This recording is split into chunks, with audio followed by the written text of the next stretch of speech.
आज दर्पण देख रहे हैं और हमारे बगल में राधा सूद सिन्हा जी खड़े हैं महादेव से। राधा सूद सिन्हा, महादेव अभी जब कोई नहीं आता उस समय पर आप आए हैं। जी जी। रही बात महादेव खो में सावन के समय में तो बहुत अच्छा खासा भीड़ भाड़ होता है। उस समय बहुत किस्म किस्म के लोग आते हैं।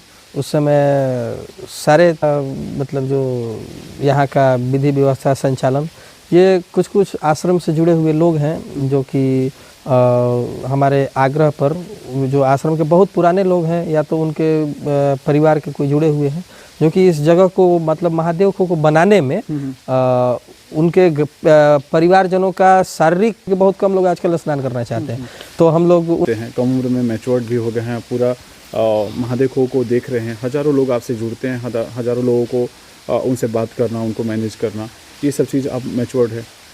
सबसे बड़ा जो सवाल है वो आप पे सवाल उठता है। कई लोग आप पे सवाल उठाते हैं कि महादेव खो को ऐसे चलाता है, ऐसे चलाता है, ऐसे चलाता है। उसमें पेशेंस की आवश्यकता होती है। पेशेंस कितना मायने रखता है आपके जीवन में, ये तो हज़ारों लोग जब आते हैं उनसे भी आप अपेक्षा रखते हैं। अभी हम आपको देख रहे हैं कि आप अभी से ही घूमना शुरू कर दिए हैं इस महाशिवरात्रि को लेकर। अभी तो शिवरात्रि आने में 2 महीने टाइम है, तो अभी से ही इतना मेहनत क्यों?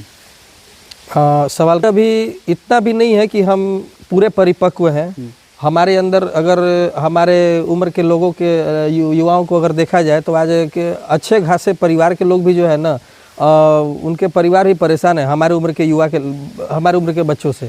खैर जो भी हो, अभी हमारे भी इतने अनुभव नहीं है कि हम अपने आप को मतलब पेशेंस रखें, अपने आप को हम मतलब गंभीरता हमारे अंदर रहे, लेकिन फिर भी हम चाहते हैं कि हमसे किसी को परेशानी ना हो। अब रही बात मेरे ऊपर सवाल उठाने का, तो आप देखिए मीडिया बंधु हैं, अश्लीलता फैलाना चाहते हैं वही लोग। महादेव खो को हम चाहते हैं, देखिए जो आप साधु बाबा का बात बोले ना, महादेव खो को हम चाहते हैं कि यहाँ पर जो पहले जो मतलब यहाँ शर्तें नियम कानून थी उसको थोड़ा मेंटेन करें। जैसे कि नंबर 1 पर यहाँ पर कोई खैनी, बीड़ी, गांजा, गुटखा वगैरह नहीं चबाएगा, ठीक है। यहाँ पर लोगों को अक्सर 95% लोग, आप यहाँ पर आपके अगर मीडिया बंधु अगर यहाँ पर अगर अपना अगर सीक्रेट अगर ऑपरेशन चलाए ना, तो 95% युवा से लेके बड़ों तक का ये है ना, आएंगे, आते आते गुटखा चबाएंगे, पान खाएंगे, जहाँ तहाँ आश्रम में थूकेंगे। ठीक है, ये राधा सोते ये सब चीज़ें चलते रहेगा, आप नहीं रोक पाएंगे, या रोकते रोकते आपकी उम्र भी खत्म हो जाएगी। उसी से वही कारण से लोगों को परेशानी है कि वहाँ पर जाते हैं तो बोलता है, टोकता है, रोकता है, और कोई परेशानी। महाशिवरात्रि को लेकर क्या तैयारी कर रहे हैं और इसमें आप लोग को कौन कौन सहयोग कर रहे हैं? महाशिवरात्रि आपको क्या सहयोग? अभी आपने बोला कि महाशिवरात्रि को लेकर के अभी से ही आप पर मतलब दौड़ धूप कर रहे हैं। अब मैं आपको बता दूं कि महाशिवरात्रि मतलब जैसे कोई भी विद्यालय का एनुअल फंक्शन होता है, उस तरह से महादेव खो में का हिसाब किया जाए ना, तो मोटा मोटी सबका हिसाब करके हमने देखा। और पिछला जैसे अभी देखिए, आप चारों तरफ देख रहे होंगे, इधर आसपास आप देखेंगे, अभी मेंटेनेंस का काम नहीं हुआ है। फाइनेंशियल इशू के कारण इस बार मेंटेनेंस नहीं हो पाया है, क्योंकि अब तक मेंटेनेंस में लोग काम लगाते थे तो मेंटेनेंस में भी अच्छा खासा खर्चा होता था। तो अब रही बात, पहले से अगर नहीं मिलेंगे। शिवरात्रि के लिए कौन कौन सहयोग कर रहे हैं आपको? अभी तो सहयोग के लिए हम अभी लोगों से जुड़ रहे हैं, जो कि मतलब सबसे पहले हम आश्रम के ट्रस्टी हैं हमारे प्रेम पाठक जी। प्रेम हो वैसे लोगों को आश्रम के प्रति झुकाव करना, वैसे लोगों को आश्रम में लाना, इस बात को लेकर प्रेम पाठक भैया से हमारी चर्चा हुई है। हमारे आश्रम के एक सहयोगी हैं सुबोध कुमार गुप्ता जी, जो कि कारोबारी हैं। अभी सुबोध भैया से अभी हम 4 दिन पहले मिल करके आए हैं, उनसे अपना हम बात आपसे, क्योंकि अभी कम से कम 5 लाख रुपया हमको जमा करना है, और हम सिंगल अकेला लड़का हैं। मेरे पिताजी का उम्र हो गया है और मेरी माताजी भी अस्वस्थ रहती हैं, और जंगल पहाड़ भी है। मतलब इस कार्यक्रम के लिए हम सुबह में कभी कभी भोर 5 बजे, अभी जो कि लोग 8 बजे डर है, उसके बावजूद भी अब इस पूजा को लेकर के, इस कार्यक्रम को लेकर के, महादेव खो को मेंटेनेंस को लेकर के हम 10 बजे, अच्छे लोग भी हैं जिनके साथ संपर्क ऐसा है कि मिल जाने के बाद 5 मिनट का समय लेते रहते ऐसे आते आते आश्रम में रात हो जाता है। तो सुबोध भी अच्छे खासे जाने माने चिकित्सक हैं, और हमारे आश्रम से मतलब चंद किलोमीटर दूर में ही उनका घर भी है। डॉक्टर वीरेंद्र कुमार का नाम आप लोग सुने होंगे। वीरेंद्र भैया हमारे मतलब हमारे बड़े भाई के गुजर जाने के बाद उनको हम अपने भाई समान, हम उनको सम्मान देते हैं, बड़े भाई के समान उनको आदर करते हैं।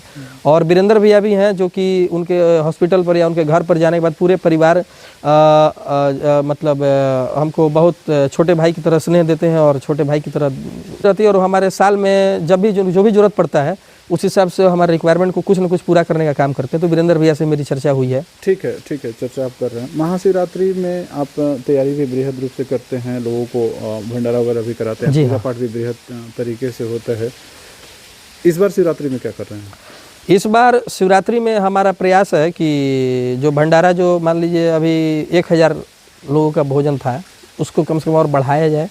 और मंदिर का जो पहले एक समय था, मेरे पिताजी का जो आप व्यवस्था 5 लाख रुपया क्यों कलेक्शन कर रहे हैं? 5 लाख रुपये शिवरात्रि तो आप बहुत शिवरात्रि सीमित के से लिए हमको लगता है कि 2 लाख से 2,20,30,000 रुपया के अंदर हो जाना चाहिए, ठीक है। उसके बाद जो है गर्मी के सीजन में हम तो सोशल मीडिया के, मेरा जो ग्रुप है ना, ग्रुप के माध्यम से लोग हमारे अच्छा, ग्रुप, उसके बाद जो पानी उनी का व्यवस्था जी करते हैं, हाँ, तो हमारे जैसे अभी आप हमसे इंटरव्यू लिए ना, मेरे बाद जो है आप हमारे आश्रम के जो भी सहयोगी लोग हैं, जैसे हमारे आश्रम के ट्रस्टी हैं प्रेम पाठक जी, या तो डॉक्टर वीरेंद्र भैया हैं, उसके बाद सुबोध गुप्ता जी हैं, ये उसके बाद यहाँ पर आसपास में और भी लोग हैं, जैसे सूरज नारायण कश्यप जी हमारे ट्रस्टी हैं। ये लोग से कभी जानकारी लेने का प्रयास कीजिएगा तो आपको पता चलेगा। प्रतिदिन कम से कम 1000 से 1200 रुपये का मेरा खर्च है प्रतिदिन का, सिर्फ यहाँ पर बंदर को पानी पिलाना। आप अखबार वगैरह में देखे होंगे, या तो आपका पिछला जो वीडियो मेरा गर्मी का होगा उसमें भी आप देखोगे कि यहाँ पर किस तरह सुखाड़ रहता है।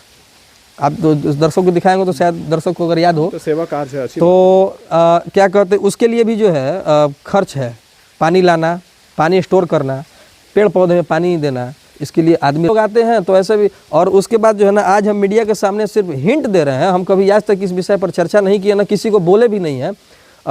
हम कुछ बाहरी काम भी करते हैं, जैसे कुछ गरीबों को, किसी को ट्यूशन दे देना, किसी को साइकिल दे दिए, या तो किसी को पढ़ाई का पूरा जिम्मा ले लिए। ये हम कभी किसी को जिक्र नहीं किए हैं, लेकिन आप जो 5 लाख रुपए का जो क्वेश्चन किए, इसलिए आज हमको बताना पड़ रहा है। और लोग अगर सोचते हैं कि नहीं ये अफवाह है, झूठ है, तो हम वो जो बच्चे हमारे माध्यम से पढ़ते हैं उसको भी मैं खड़ा करा कर उससे भी मैं आपको पूछवा सकता हूँ। ठीक है, बहुत बहुत धन्यवाद राधासुद सिन्हा, आपने टाइम दिया। और ये राधासुद सिन्हा थे, हम आज महादेव को आए थे।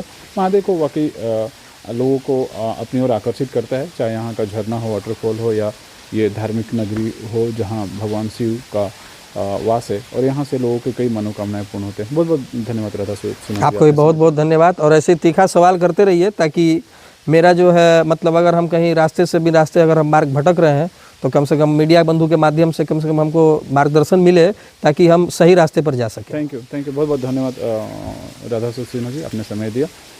महादेव से आप लोग जुड़िए और यहाँ के जो प्राकृतिक नेचर है उसका आप लोग उठाएं। इतना ही नहीं, मेडिटेशन, साधना और अपने आत्मिक सुकून के लिए ये जगह बहुत ही बेहतरीन है। ये जो सुखमय जीवन है, या यहाँ का जो एक फीलिंग है नेचर का, वो किसी मॉल में या शहर के क्राउड में नहीं मिलेगा। बहुत बहुत धन्यवाद आप सबका। Thank you.